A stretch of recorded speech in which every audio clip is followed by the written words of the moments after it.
Hello everyone, कैसे हैं आप सब।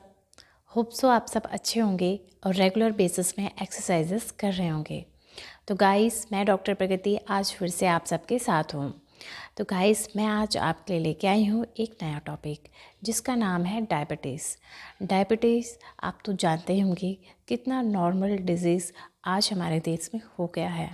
लगभग आज हमारे देश को डायबिटीज़ के नाम से ही जाना जा रहा है, क्योंकि इसके केसेस दिन भर दिन बढ़ते ही जा रहे हैं और इतनी तेज़ी से इसके केसेस बढ़ रहे हैं कि शायद हर घर में एक डायबिटीज़ पेशेंट मिल ही जाता है।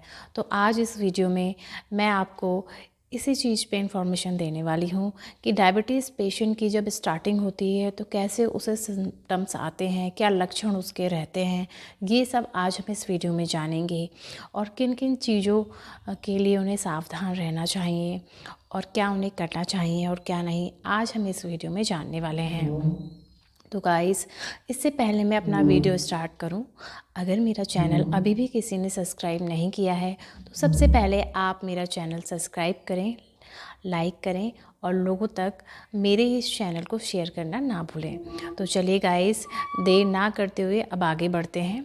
आखिर डायबिटीज़ क्या है और डायबिटीज़ क्यों हो रहा है आजकल लोगों को, क्या क्या उसके सिम्टम्स हैं, क्या लक्षण हैं, आगे जान लेते हैं। गाइस, डायबिटीज़ क्या है, सबसे पहले ये जानते हैं। डायबिटीज़ ब्लड में कभी भी शुगर की मात्रा बढ़ जाती है या एक्सेसिव आपका शुगर लेवल बढ़ रहा है तो उसे डायबिटीज़ कहते हैं। तो गाइस, इसके सिम्टम्स आप घर में बैठे बैठे कैसे अंदाज़ा लगा सकते हैं कि आपको शुगर के ही सिम्टम्स हैं, या कैसे आप अंदाज़ा लगा सकते हैं कि यही सिम्टम्स जो है शुगर का है, तो वो आज हम इसमें जानने वाले हैं। तो सबसे पहला सिम्टम क्या होता है? सबसे पहला सिम्टम होता है पॉलीयूरिया। पॉलीयूरिया में क्या होता है कि बार बार जो है पेशेंट को टॉयलेट होने की संभावना होती है, बार बार उन्हें फील होता है कि उन्हें टॉयलेट आ रही है और पहले के मुकाबले वो ज़्यादा टॉयलेट जाने लगते हैं।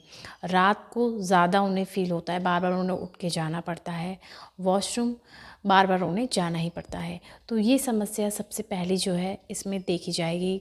अगर आपके घर में भी किसी को ऐसी समस्या हो रही है तो इसे हल्के में आप बिल्कुल मत लेना। जी हाँ, सबसे पहला सिम्टम था हमारा पॉलीयूरिया। पॉलीयूरिया में यही होगा, इसमें बार बार आपको टॉयलेट आएगी और बार बार आप उसमें टॉयलेट, मान लीजिए आप अभी 5 बार टॉयलेट जाते हैं तो इसमें आप 10 टाइम जा सकते हैं। तो इससे जब बार बार पेशेंट टॉयलेट जाएगा तो उससे क्या होगा, उससे ये होगा कि उसका जो किडनी का वर्क है वो भी बढ़ जाता है, क्योंकि फिल्ट्रेशन करता है किडनी, तो वो भी उसका काम भी बहुत ज़्यादा बढ़ जाता है। तो फ्रीक्वेंट जो है उन्हें यूरिया की प्रॉब्लम्स हो सकती है। सेकंड होता है प्यास ज़्यादा लगना। अब प्यास ज़्यादा क्यों लग रही है ये भी जान लेते हैं। जब बॉडी से बार बार पानी बाहर निकलता जा रहा है तो उससे बॉडी में डिहाइड्रेशन होने का चांस बढ़ जाता है। तो बॉडी में जब डिहाइड्रेशन होने लगता है तो इसी वजह से हमें बार बार प्यास लगती है और हम बार बार पानी पीने की हमें लगता है कि हम पानी अभी पी लें। तो इसलिए पानी जो है हमें इसमें ज़्यादा, हमारा गला सूखता है, होंठ भी हमारे काफ़ी सूखे रहते हैं इसमें। तो इस तरीके से इसमें आपको सिम्टम्स नज़र आएगा। अब थर्ड आएगा बार बार भूख लगना। इसमें बार बार पेशेंट को भूख लगेगी, बार बार अगर वो उसने एक टाइम खाया तो 4 या 5 बार उसे खाने का मन करेगा और वो बार बार जो है खाना खाएगा। थर्ड होगा वेट लॉस होना। वेट लॉस उसका बहुत तेज़ी से होने लगेगा इसमें, तो पेशेंट समझ नहीं पाएगा कि आखिर वेट लॉस क्यों हो रहा है, क्योंकि मैं खाना भी प्रॉपर तरीके से खा रहा हूँ और मैं ज़्यादा से ज़्यादा खाना खा रहा हूँ और मैं पानी भी ठीक पी रहा हूँ, उसके बावजूद मेरा वेट क्यों गिर रहा है। तो उसका एक रीज़न डायबिटीज़ भी है। तो डायबिटीज़ की वजह से भी आपका वेट गिर सकता है। तो अगर आपके आसपास ये 4 लक्षण आपको देखने को मिल रहे हैं तो आप अपने डॉक्टर से जल्दी ही कंसल्ट कर सकते हैं। अगर डायबिटीज़ और ज़्यादा हो गया है और बहुत पुराना है या और भी ज़्यादा इसमें दिक्कत पेशेंट्स को हो रही हैं तो और भी इसके कई लक्षण हैं जो मैं आपको आगे कंटिन्यू करूँगी। गाइस, किडनी का काम होता है बॉडी में फ़िल्ट्रेशन करना।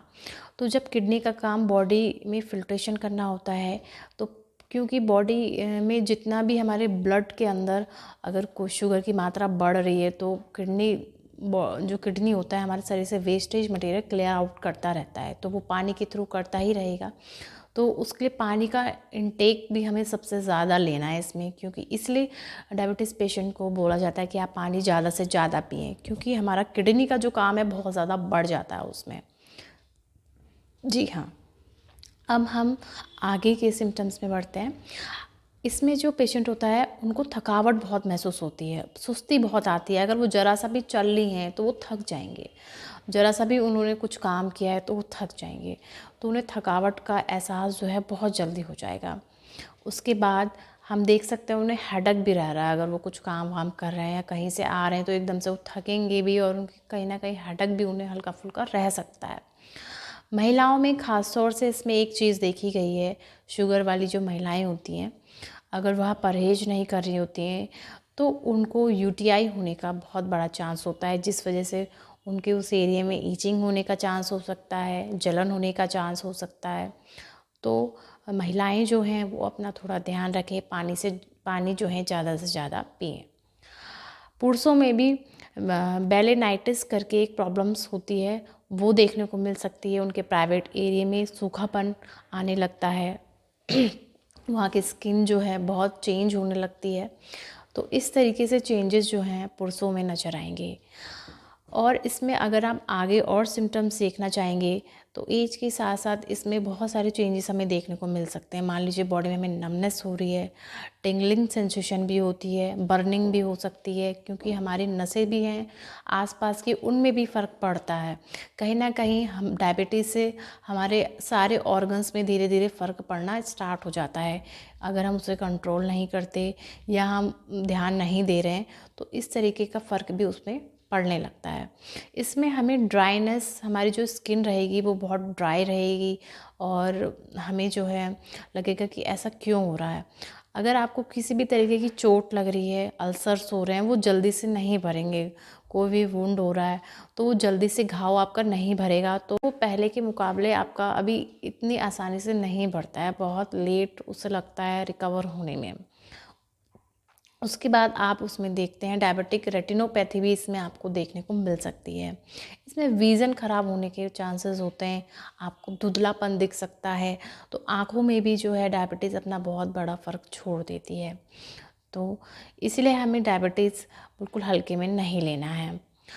इसका फ़र्क जो है आपके हार्ट में भी पड़ सकता है, आपका बीपी भी फ्लक्चुएट डायबिटीज़ की वजह से कर सकता है। और आप जानते ही हैं अगर आप बिल्कुल भी इसमें परहेज़ नहीं कर रहे हैं, खाए जा रहे हैं वो चीज़ें जो चीज़ें आपको मना करी गई हैं डॉक्टर द्वारा, तब भी आप परहेज़ नहीं कर रहे हैं, तो इसमें कहीं ना कहीं आपकी किडनी में भी फ़र्क आ सकता है। आपकी किडनी फेल होने के चांस हो सकते हैं, रीनल फेलियर करके चांस हो सकते हैं अगर आप परहेज़ नहीं करेंगे, क्योंकि किडनी का काम जो है ऑलरेडी बढ़ चुका होता है, क्योंकि वो फ़िल्टर बार बार करती है ताकि अंदर जितनी भी प्रॉब्लम्स हैं वो क्लियर आउट होते रहें। तो इसलिए आपको परहेज़ अच्छे से करना है, अपना ध्यान अच्छे से रखना है। तो गाइज़ ये रहा डायबिटीज़। अब जान लेते हैं इसमें सावधानियाँ आप क्या क्या बरतेंगे और क्या क्या आप इसमें ट्रीटमेंट कर सकते हैं। तो गाइज़ सबसे पहले तो आपको अपने फिजिशियन से मिलना है, अच्छे फिजिशियन से मिलके अपने शुगर की मेडिसिन स्टार्ट करनी है और साथ में आपको परहेज़ भी करना है। अगर आप परहेज़ अच्छे से करेंगे, दवाइयाँ टाइम पे लेंगे, पानी की मात्रा अपनी बॉडी में ठीक रखेंगे तो आपको कोई भी परेशानी नहीं होगी। और साथ ही साथ आपको योगा भी करनी है, एक्सरसाइजेस भी करनी है, अपना वेट बढ़ने तो देना ही नहीं है। वैसे भी शुगर वाले पेशेंट जो होते हैं उनमें वेट ऑलरेडी कम रहता है और जिनका ज़्यादा अगर रहता है तो वो कम कर लेना चाहिए उन्हें। तो इस तरीके का अगर आप ध्यान रखेंगे तो आपको बिल्कुल भी परेशानी नहीं होगी। शुगर वालों को एक चीज़ मैं और कहना चाहूँगी, उनको शुगर जो होता है आपके जॉइंट्स में भी बहुत ज़्यादा इफ़ेक्ट छोड़ता है, जैसे कि आपका कंधे के जॉइंट में, हिप के जॉइंट में, तो आपको फ्रोज़न शोल्डर होने के चांसेस हो सकते हैं, यानी कि आपका हाथ जो है वो पूरा नहीं उठ पाएगा फ्रोज़न शोल्डर में। तो ऐसी दिक्कत भी जो है डायबिटीज़ वालों में अक्सर देखी गई है। तो वो उन लोगों से मेरा ये कहना रहेगा, जब भी आपको शुगर की परेशानी होती है तो आप अपने बॉडी के फुल जॉइंट्स एक्सरसाइज करिए, जिससे कि आपके जॉइंट्स में कोई भी परेशानी ना हो। और अगर आप लेडीज़ हैं तो लेडीज़ से ख़ास तौर से मैं ये कहना चाहूँगी, घर में काम आप ज़रूर करें, लेकिन हद से ज़्यादा काम ना करें। हाथों का स्पेशली कि आप रगड़ रगड़ के जो काम करती हैं, उससे आपके हाथ की जो मसल्स हैं, नर्व्स हैं, वो वीक पड़ेंगी, जिससे कि आपको फ्रोज़न शोल्डर बहुत जल्दी होगा। तो शुगर पेशेंट के लिए मैं ये कहना चाहूँगी, वो बहुत आराम से लाइटली काम करें और वेट ज़्यादा वो अपने हाथों से रेगुलर कैरी करने वाला काम ना करें। अगर उन्हें रेगुलर काम करना है तो अपने वेट को कम करके करें। तो इस तरीके से अगर आप सावधानियाँ बरतेंगे तो आपकी नसें, ये सब चीज़ें स्वस्थ रहेंगी, क्योंकि हमें स्वस्थ किसी भी हालत में रहना ही है, तो आपको परहेज़ सब करने ही पड़ेंगे। गाइस, अगर घर में आपके किसी को भी डायबिटीज़ हो रहा है तो आपको घबराना नहीं है। अगर आपको ये सब चीज़ें हो रही हैं, घबराना नहीं है, अपने डॉक्टर से मिलना है और अच्छे से सलाह लेनी है और सारे परहेज़ अच्छे से करने हैं, तो वह कंट्रोल में आ जाता है। तो अगर आप इस तरीके से करेंगे तो आपको कोई दिक्कत नहीं होगी। और आज के दौर में एक अच्छे ट्रीटमेंट आपको मिल ही जाता है, और अच्छी डाइट आप लेंगे तो आपको बहुत जल्दी इससे प्रॉब्लम से छुटकारा मिल सकता है। तो चलिए गाइस, आज इस वीडियो में इतना ही। अब मैं आपसे मिलूँगी नेक्स्ट वीडियो में। नमस्कार।